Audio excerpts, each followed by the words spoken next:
નમસ્કાર વિદ્યાર્થીઓ, સુપ્રભાત। આજે આપણે ભાષા સજ્જતા જે આપણા ધોરણ 8 પ્રથમ સત્રમાં 9મું ચેપ્ટર જે છે તે વિદ્યાર્થીઓ વ્યાકરણનું ચેપ્ટર છે। ઘણી વખત આપણે કોઈ પણ કાવ્ય અથવા પાઠ કે નાટ્યખંડને જ્યારે આપણે સમજતા હતા, ભણતા હતા, ત્યારે ઘણી વખત હું વ્યાકરણ જે સ્વાધ્યાયમાં આવતું હોય અથવા તો ક્યારેય કોઈ પંક્તિમાં આવેલું હોય તો ત્યારે આપણે એને સમજતા હતા, પરંતુ આજે તેનો વધારે અભ્યાસ થાય અને વધારે તેનામાં સમજ આપણામાં આવે તે હેતુથી વ્યાકરણનું અલગથી ચેપ્ટર પણ ધોરણ 8માં રાખવામાં આવેલું છે। તો આજે આપણે તેનો અભ્યાસ કરશું। તો સર્વપ્રથમ ભાષા સજ્જતા શબ્દનો અર્થ થાય ભાષાને સજાવવી, બરાબર।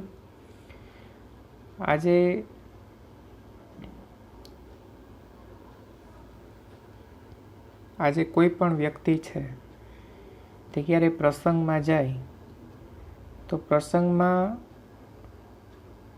આભૂષણો છે તે ધારણ કરે। સ્ત્રીઓ જે છે તે, પુરુષો જે છે તે નવા વસ્ત્રો ધારણ કરે, રાઈટ। શેના માટે? કે જે કંઈ છીએ તેમાં કંઈક વધારે કહેવાય ને, આભૂષણ ધારણ કરવાનું મહત્વ શું? કે જે કંઈક છે તેનાથી વધારે સારું લાગે, રાઈટ। એટલા માટે થઈને ઘરેણાં ધારણ કરીએ છીએ। ભલે નો ડાઉટ વાસ્તવિક ઘરેણાં તો આપણા સંસ્કારો છે, રાઈટ। પરંતુ અન્ય જે આભૂષણો ધારણ કરીએ છીએ તે આપણે કયા હેતુથી કરીએ છીએ? કે આપણે જે છીએ તેનાથી કંઈક વધારે સારા લાગીએ, રાઈટ। કંઈક પ્લસ કરવાથી કંઈક વધારે સારું લાગે। તો અહીં આજે આપણે વ્યાકરણ એટલા હેતુથી આપણે ભણીએ છીએ કે કોઈ પણ ભાષા છે તે વિદ્યાર્થીઓ વ્યાકરણથી જ ભાષા બને। ભાષાનો જન્મ વ્યાકરણમાંથી થાય છે અને ભાષાનું મૂળ તત્વ જો કોઈ હોય તો તે વ્યાકરણ છે। તો વિદ્યાર્થીઓ અહીં આપણે પાયાથી બેઝિક જે વસ્તુ છે તેને આજે આપણે સમજવાનો પ્રયત્ન કરીએ। તો કોઈ પણ ભાષાનો જન્મ છે તે વિદ્યાર્થીઓ એમ કહી શકાય કે તે વર્ણથી થાય, પરંતુ આજે આપણે સંસ્કૃત ભાષાના વર્ણોનો અભ્યાસ કરશું। અક્ષરોથી થાય, અક્ષરોના સમૂહથી શબ્દ બને, શબ્દોના સમૂહથી વાક્ય બને, બરાબર। વાક્યના સમૂહથી ફકરો બને, બરાબર। પેરેગ્રાફના સમૂહોથી કોઈ સ્ટોરી બને, કોઈ વાર્તા બને, કોઈ અહેવાલ લેખન બને, અલગ અલગ। પરંતુ તે બધાની અંદર મૂળ વસ્તુ શું છે? તો કે તે વ્યાકરણ છે। નો ડાઉટ માણસ પોતાના મંતવ્યો, મનના વિચારો રજૂ કરે એક વાત અલગ છે, પરંતુ મનના વિચારો રજૂ કરતાની સાથે આપણે જે કંઈ બોલીએ છીએ તે વિદ્યાર્થીઓ અક્ષર બોલીએ છીએ અને અક્ષરોને આપણે ગોઠવતા જઈએ છીએ, તે એક આપણી વિચાર પ્રક્રિયા થઈ। પરંતુ કોઈ પણ એક અક્ષર બોલીએ છીએ તો અક્ષર કેમ બોલાય છે તેના વિશે આપણે ક્યારેય વિચાર્યું નહીં, પરંતુ આજે તેના વિશે આજે આપણે અભ્યાસ કરશું। તે જાણીને તમને આનંદ થશે કે કેવી સરસ કૃતિઓ છે કે એક એક શબ્દ, એક એક અક્ષર ક્યાં આપણા દાંત, જીભ, હોઠ અને તાળવાનો ક્યાં સ્પર્શ થાય છે જેના લીધે બોલાય છે। જો એ ન હોય તો એ નથી બોલાતું, તો તેનું આજે આપણે રોચક વ્યાકરણ વિશેની નવી માહિતી મેળવશું વિદ્યાર્થી। તો અહીં એક પ્રવૃત્તિ આપી છે કે બંને હોઠ એકબીજાને અડે નહીં તે રીતે આપેલા શબ્દોનું વાંચન કરો। તમે તેનો પ્રયોગ બી કરજો। તો કે બંને હોઠને તમારે પકડી રાખવાના, પછી તમે બોલો તો નહીં બોલાય, રાઈટ। મનોજઃ પઠતી ભારતમ ફલમ અને બભૂવ। તમે આ પ્રવૃત્તિ કરીને જો. મનોજ, એમાંય જો હોઠ હટશે. પ થતી, ભારતમ, ફલમ, બભૂવ. મતલબ તમે હોઠને સ્પર્શ કર્યા વગર આ એક પણ શબ્દ બોલી નહીં શકો. નંબર 2, જીભ દાંતને અડે નહીં તે રીતે નીચે આપેલા શબ્દનું વાંચન કરો. તત્પર, દદાતી, ધનમ અને પંથા. અર્થાત દાંત જીભને અડે નહીં તે રીતે નીચે આપેલા શબ્દોનું વાંચન કરીએ તો વિદ્યાર્થીઓ નીચેના શબ્દ બોલી શકાતા નથી. મતલબ જીભ દાંતને અડે ત્યારે જ હંમેશા નીચેના શબ્દો બોલાશે. રાઈટ? શબ્દોનું વાંચન કરી શકાયું નહીં ને? શા માટે? વિચાર કરો અને એ શોધીને નોંધપોથીમાં લખો. તો આપણે આ જ સમજવા માટે થઈને વિદ્યાર્થીઓ આજે આપણે એક કોષ્ટકનો અભ્યાસ કરશું. તો સર્વપ્રથમ અહીં તમને વિદ્યાર્થીઓ એક કોષ્ટક દેખાય છે. રાઈટ?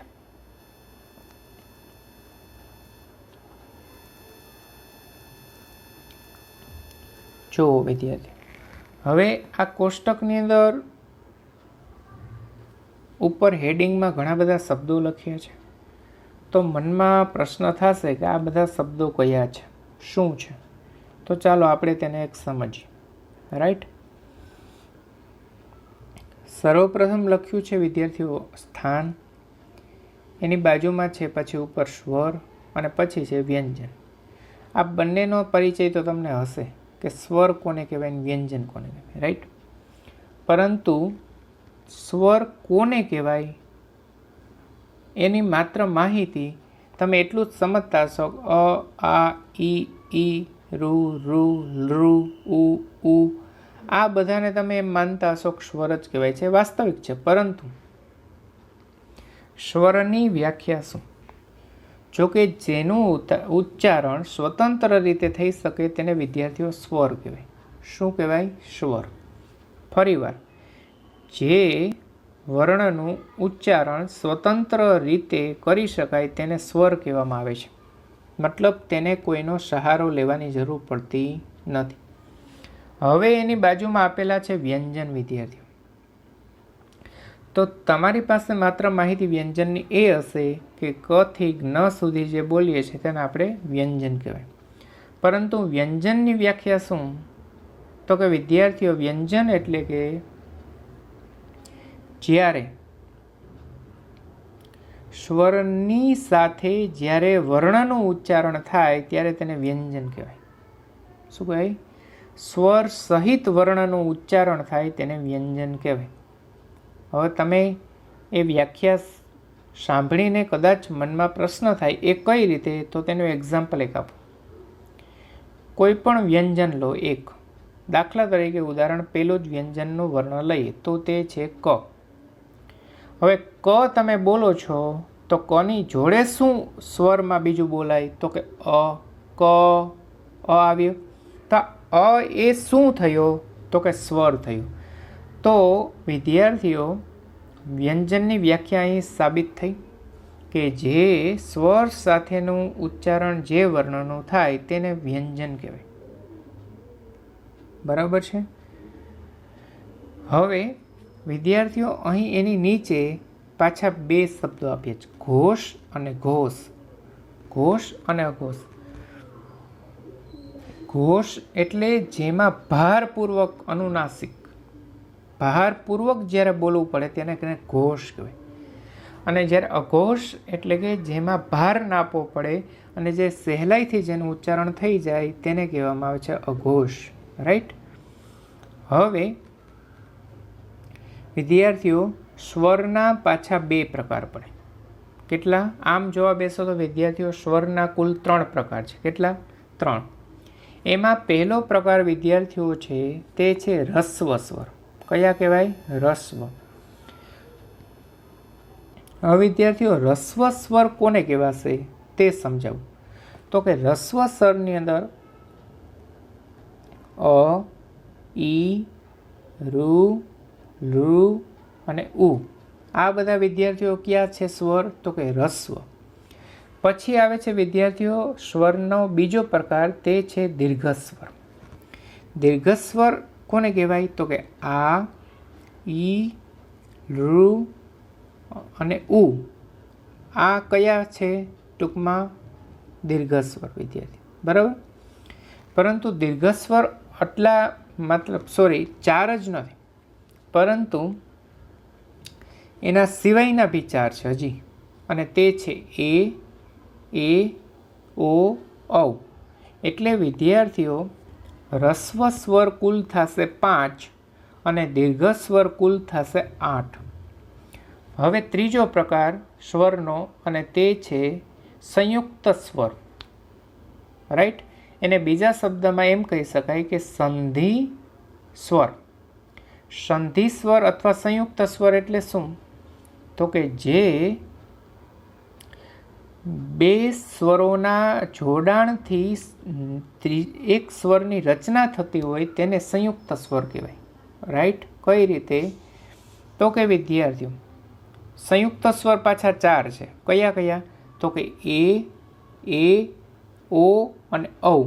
આ વિદ્યાર્થીઓ તમે જો અહીં જેટલા ઉપર કોલમ છે તેની નીચે તમે જુઓ, રસ્વ સ્વર 4, જો એની નીચે રસ્વ સ્વર 5 તમે જોઈ શકો છો, અ, ઈ, ઋ, લુ અને ઉ.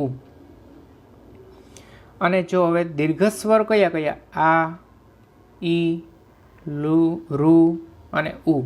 હવે વિદ્યાર્થીઓ તમને મનમાં પ્રશ્ન થાય કે સર રસ્વ અને દીર્ઘસ્વરમાં જે સમાન ઉ અને ઉ, તો તેને ઉ ને ઉ બોલીએ તો ખબર કેમ પડે કે આ રસ્વ છે કે દીર્ઘ?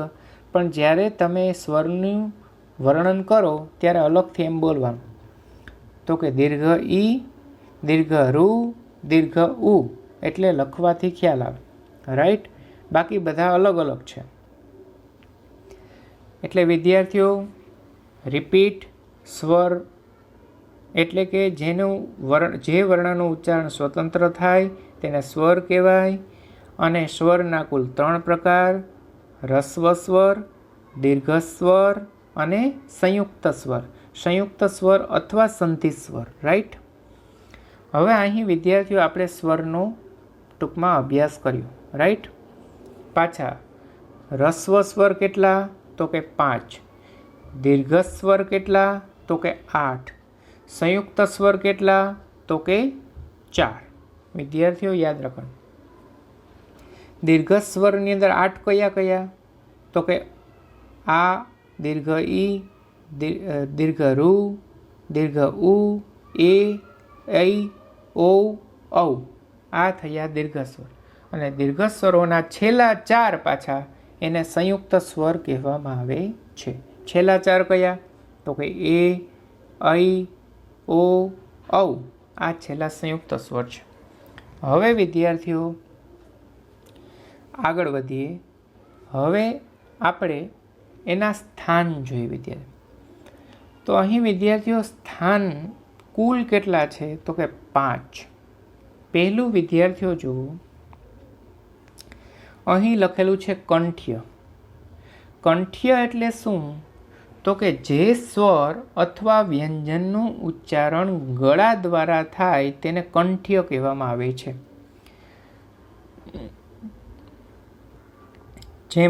જેમ કે ક, ખ, ગ, ઘ, ડ, ગ, રાઈટ.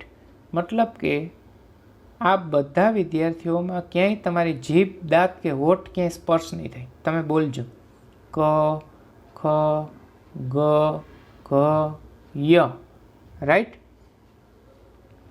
હવે વિદ્યાર્થીઓ કંઠ્ય એટલે યાદ રાખવાનું શું? કે જે સ્વર અથવા વ્યંજનનું ઉચ્ચારણ હંમેશા ગળામાંથી જ થાય તેને કંઠ્ય કહેવાય.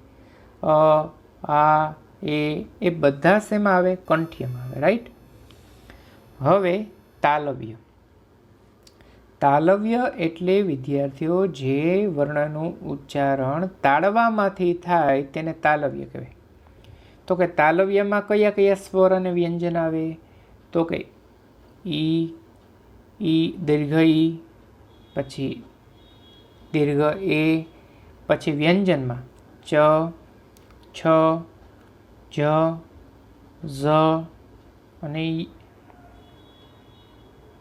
ય. અર્થાત અહીં તમારા તાળવામાં સ્પર્શ થયો હશે. ઈ, પછી દીર્ઘ ઈ, એ, ચ, છ. તમે જીભનો તાળવા સાથે સ્પર્શ કર્યા વગર બોલો, નહીં થાય. જીભને હલાવ્યા વગર ચ બોલો જોઈએ તો નહીં બોલાય. પણ ક બોલો તો ક. હવે જીભને સ્થિર રાખીને ચ બોલો તો નહીં બોલાય. જીભને સ્થિર રાખીને ક બોલો તો બોલાશે. ક, પછી ચ નહીં બોલાય, નહીં જ ઉચ્ચારણ. મતલબ તમારી જીભ કોને સ્પર્શ કરે છે ત્યારે? તો કે તાળવાને. બરાબર? તમે જોજો ચ, છ, જ આ બધામાં વિદ્યાર્થીઓ તમારી તાળવાને જીભ સ્પર્શ કરે છે. રાઈટ? હવે વિદ્યાર્થીઓ આવે મૂર્ધા. મતલબ અહીં વિદ્યાર્થીઓ તે પણ તે જ રહેશે કે જે જીભનો સ્પર્શ તાળવા સાથે જ બરાબર થતો હોય, તાળવા સાથે સ્પર્શ કરીને બોલાવવામાં આવતો હોય. ઓલું જે માત્ર બોલાતું હતું તે તાળવામાંથી બોલાતું હતું, પરંતુ મૂર્ધા એટલે કે જે જીભનો સ્પર્શ તાળવા સાથે થતો હોય ત્યારે તે વિદ્યાર્થીઓ તેને મૂર્ધા કહેવાય. મૂર્ધન્ય સ્વર. બરાબર?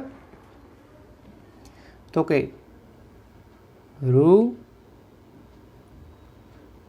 દીર્ઘરૂ, પછી ટ, ઠ, ડ, ઢ, હણ, ર, સ. આ વિદ્યાર્થીઓ આનો આપણે તમારી જીભ તમારી તાળવાની સાથે સ્પર્શ થયેલી હશે. રાઈટ? એનો તમે અભ્યાસ કરી જુઓ તો પ્રયોગ કરશો ખ્યાલ આવશે. તેને મૂર્ધા કહેવામાં. મૂર્ધા એટલે મૂર્ધન્ય. રાઈટ? પછી આવે છે વિદ્યાર્થીઓ દંત્ય. જીભનો સ્પર્શ દાંત જોડે થાય ત્યારે જે સ્વરનું કે વર્ણનું ઉચ્ચારણ થાય ત્યારે તેને દંત્ય કહેવાય. તો કે લુ, પછી ત, થ, ત, થ, દ, ધ, ન. જો તમારા વિદ્યાર્થીઓ તમારી જીભ હશે ને તે દાંતમાં સ્પર્શ થતી હશે. આ જ્યારે બોલશો ને ત્યારે ત, થ, દ, ધ, ન, લ, સ. તમે જીભને સ્થિર રાખીને બોલો જોઈએ આ બધાય તો નહીં બોલાય. મતલબ જ્યારે તમે ત, થ, દ, ધ, ન બોલો છો ત્યારે વિદ્યાર્થીઓ તમારી જીભ દાંત સાથે અડે છે. તો જે જીભ અને દાંતના સ્પર્શથી જે વ્યંજન કે સ્વર બોલાય તેને વિદ્યાર્થીઓ દંત્ય કહેવામાં આવે છે. શું કહેવામાં આવે છે? દંત્ય. હવે વિદ્યાર્થીઓ આવે છે ઓષ્ટ્ય.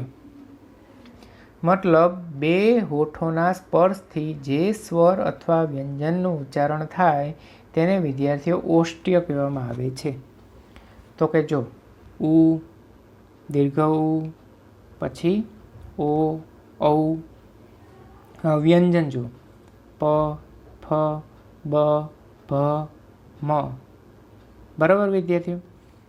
અને જ્યારે વ જે છે વિદ્યાર્થીઓ તે દંત્ય અને ઓષ્ટ્ય આ બંને સાથે બોલાય. વ જે છે તે દંત્યોષ્ઠય મતલબ દાંત અને જીભના સ્પર્શથી બોલે છે. વ. રાઈટ? હવે વિદ્યાર્થીઓ તમને અહીં સમજાઈ ગયું હશે કે કંઠ્ય, તાલવ્ય, મૂર્ધા, દંત્ય અને ઓષ્ટ્ય કોને કહેવાય. રાઈટ? હવે વિદ્યાર્થીઓ આગળ વધીએ.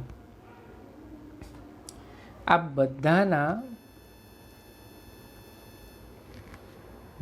મુખ્ય 5 વર્ગો છે વિદ્યાર્થીઓ. કેટલા છે? 5 વર્ગ વ્યંજનમાં. તો કે 5 વર્ગો કયા કયા? એક વર્ગની અંદર કુલ વિદ્યાર્થીઓ 5 વર્ણો આવે. કેટલા આવે? 5 વર્ણો. અને વર્ગો કેટલા કુલ? વ્યંજનના 5 વર્ગ એક વ્યંજનમાં એક વર્ગમાં 5, રાઈટ. હવે તેને જોઈએ આપણે. પેલો ક વર્ગ, ક વર્ગની અંદર ક, ખ, ગ, ઘ, ન, રાઈટ. પછી ચ વર્ગ, તો ચ વર્ગની અંદર 5 વ્યંજન કયા કયા? ચ, છ, જ, ઝ, ય, રાઈટ. હવે આવે છે દ વર્ગ. દ વર્ગની અંદર પાછા 5 વર્ણો ટ, ઠ, ડ, ઢ, હણ, રાઈટ. પછી આવે છે ત વર્ગ. ત વર્ગની અંદર ત, થ, દ, ધ, ન. અને પ વર્ગની અંદર પ, ફ, બ, ભ, મ. આમાં જે છેલ્લા વર્ગો વિદ્યાર્થીઓ એક વસ્તુ યાદ રાખજો,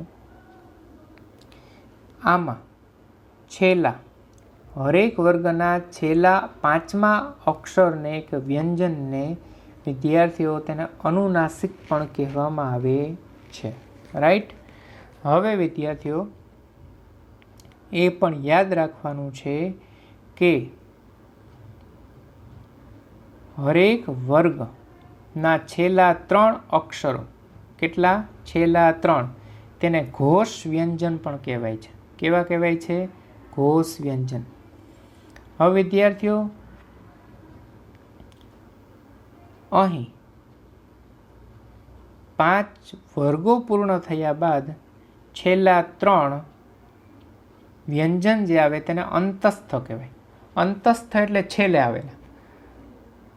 તો કે છેલ્લે કયા કયા આવે? તો કે ય, ર, લ અને વ. આ વિદ્યાર્થીઓ અંતસ્થ છે. અંતસ્થ એટલે છેલ્લે, નથી બોલતા આપણે અંત. પછી વિદ્યાર્થીઓ ઉષ્માક્ષર. ઉષ્માક્ષર કેટલા છે આપણે ત્યાં? તો કે 4 ઉષ્માક્ષર છે. કેટલા? 4. સ, શ, સ અને હ. આ વિદ્યાર્થીઓ ઉષ્માક્ષર છે. હવે વિદ્યાર્થીઓ તમારે યાદ શું રાખવાનું?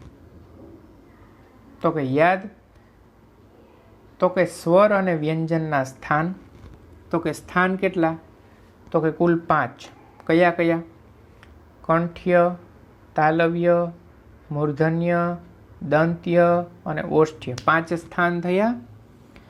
પછી સ્વરના પ્રકાર કેટલા? તો કે 3. પહેલું રસ્વ સ્વર, દીર્ઘ સ્વર અને સંયુક્ત સ્વર. પાછું એ પણ યાદ રાખવાનું, રસ્વ સ્વરની અંદર કેટલા આવે? તો કે કુલ 5 રસ્વ સ્વર છે. પછી દીર્ઘ સ્વર કેટલા આવે? તો કે 8 દીર્ઘ સ્વર છે. 8 ને 5 કેટલા થાય? 13. તો વિદ્યાર્થીઓ તમને યાદ રહેવું જોઈએ કે કુલ સ્વર 13 છે. કેટલા છે? 13. અને એમાં સંયુક્ત કેટલા છે? તો કે 4. બરાબર. સંયુક્ત સ્વર એટલે કે 2 અક્ષરોથી બનતો સ્વર, તેને સંયુક્ત સ્વર કહેવાય. 2 સ્વરથી, રાઈટ. અ પ્લસ આ ઇઝ ઇક્વલ ટુ એ, ઈ પ્લસ દીર્ઘ ઈ ઇઝ ઇક્વલ ટુ એ, રાઈટ. ઉ પ્લસ દીર્ઘ ઓ, ઉ પ્લસ દીર્ઘ ઓ, રાઈટ. અને હવે આવે વ્યંજન. વ્યંજનની વ્યાખ્યા પણ તમને આવડવી જોઈએ વિદ્યાર્થી. સંયુક્ત